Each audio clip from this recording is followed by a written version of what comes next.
ഇറാനിലെ ആണവ നിലയങ്ങളിൽ ഉൾപ്പെടെ ഇസ്രായേൽ മുൻകരുതൽ ആക്രമണം നടത്തിയതിനു പിന്നാലെ ഇരു രാജ്യങ്ങളും തമ്മിലുള്ള സംഘർഷം രൂക്ഷമാവുകയാണ്. ഇറാൻ ഇസ്രായേലിന് നേരെ 100-ലധികം ഡ്രോണുകൾ വിക്ഷേപിച്ചതായി ഇസ്രായേൽ പ്രതിരോധ സേന പറയുന്നു. ജോർദാനിലെ അമ്മാനിൽ സൈറണുകൾ മുഴങ്ങുന്നതായി അന്താരാഷ്ട്ര മാധ്യമങ്ങൾ റിപ്പോർട്ട് ചെയ്യുന്നുണ്ട്. നൂറുകണക്കിന് ഡ്രോണുകൾ ഒറ്റയടിക്ക് വിക്ഷേപിക്കുന്നത് പ്രതിരോധ സംവിധാനങ്ങളെ തെറ്റിക്കുന്നതിനുള്ള ഒരു തന്ത്രം കൂടിയാണ്.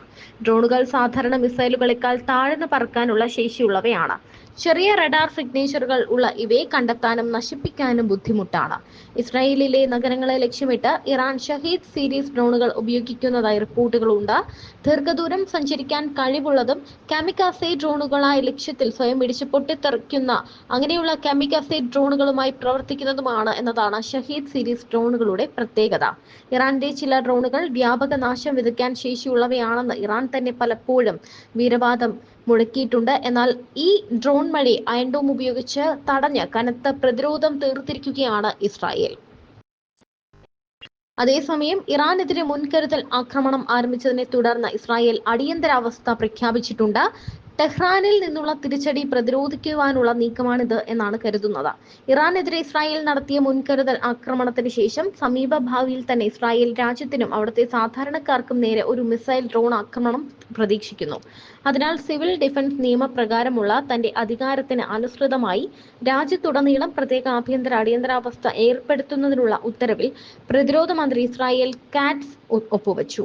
ഇസ്രായേൽ പ്രതിരോധ മന്ത്രാലയത്തിന്റെ പ്രസ്താവനയിൽ പറയുന്നുണ്ട്, ജനങ്ങൾ ഹോം ഫ്രണ്ട് കമാൻഡ് ടീം അധികാരികളുടെയും നിർദ്ദേശങ്ങൾ അനുസരിക്കുകയും സുരക്ഷിത പ്രദേശങ്ങളിൽ തന്നെ കഴിയണം എന്നും പറയുന്നുണ്ട്. അതേസമയം ഇറാനിലെ തന്ത്രപ്രധാനമായ കേന്ദ്രങ്ങളെ ലാക്കാക്കി ഇസ്രായേൽ നടത്തിയ ആക്രമണത്തിന് പിന്നാലെ ആ രാജ്യത്തിന് കടുത്ത മുന്നറിയിപ്പുമായി ഇറാൻ രംഗത്തെത്തിയിരുന്നു. ഇറാനെതിരായ ആക്രമണങ്ങളിലൂടെ ഇസ്രായേൽ ഭരണകൂടം കൈപ്പേറിയതും വേദനാജനകവുമായ വിധി സ്വയം തെരഞ്ഞെടുത്തത് ഇറാന്റെ ആത്മീയ നേതാവ് ആയത്തുള്ള സയ്യിദ് അലി ഖമേനി പറഞ്ഞു. കൈപ്പേറിയതും വേദനാജനകവുമായ തിരിച്ചടിക്ക് ഇസ്രായേൽ കാത്തിരിക്കണം എന്ന് ഖമേനി പറഞ്ഞതായി വാർത്താ ഏജൻസിയായ IRNA റിപ്പോർട്ട് ചെയ്തു. ടെഹ്റാനിലും മറ്റ് നഗരങ്ങളിലും ഇസ്രായേൽ ആക്രമണം നടത്തി മണിക്കൂറുകൾക്ക് ശേഷം വെള്ളിയാഴ്ച രാവിലെ രാഷ്ട്രത്തെ അഭിസംബോധന ചെയ്തുകൊണ്ടുള്ള സന്ദേശത്തിൽ സയനിസ്റ്റ് ഭരണകൂടം കഠിനമായ ശിക്ഷയ്ക്ക് കാത്തിരിക്കണമെന്ന് അയത്തുള്ള ഖമേനി പറഞ്ഞു.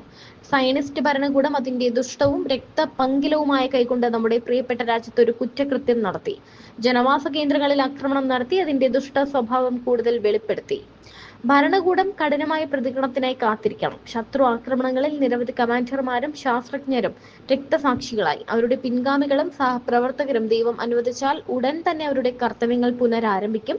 ഈ കുറ്റകൃത്യത്തോടെ സയനിസ്റ്റ് ഭരണകൂടം കൈപ്പേറിയതും വേദനാജനകവുമായ ഒരു വിധി സ്വയം ഒരുക്കി. തീർച്ചയായും അത് അവർക്ക് ലഭിക്കും, ആയത്തുള്ള ഖമേനി പ്രസ്താവനയിൽ പറഞ്ഞു.